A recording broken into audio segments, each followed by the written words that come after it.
Сәлем достар, арнамызға қош келдіңіздер. Бүгін біз жылқы етінен котлет жасаймыз. Овощной котлет десек те болады. Ол үшін бізге 1 келі фарш қажет, 1 түйір сәбіз қажет. Сәбізді теркіден өткізіп аламыз.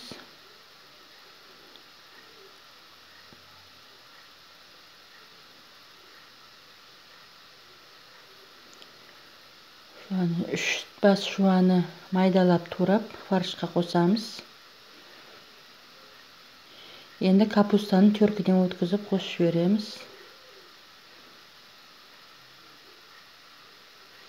Енді укробымызды қосамыз.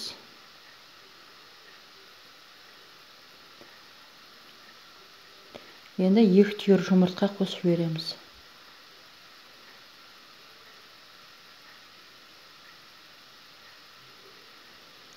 Содан соң специя қосамыз.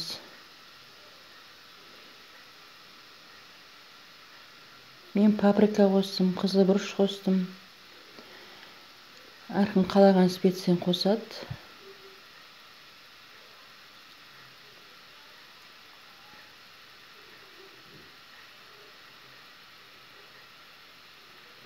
Енді тұз салып, жақсылап араластырамыз.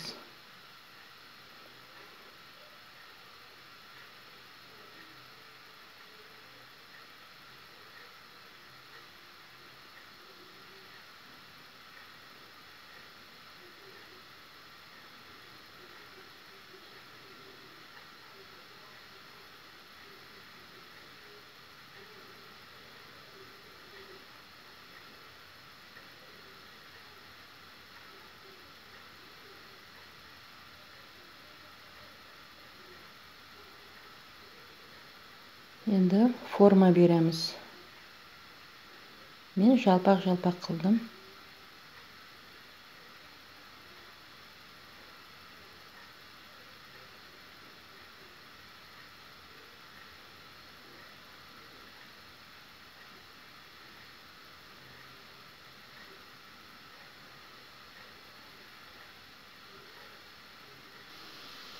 Духовкада 40 минут пісіріп аламыз. Осымен біздің котлетіміз дайын.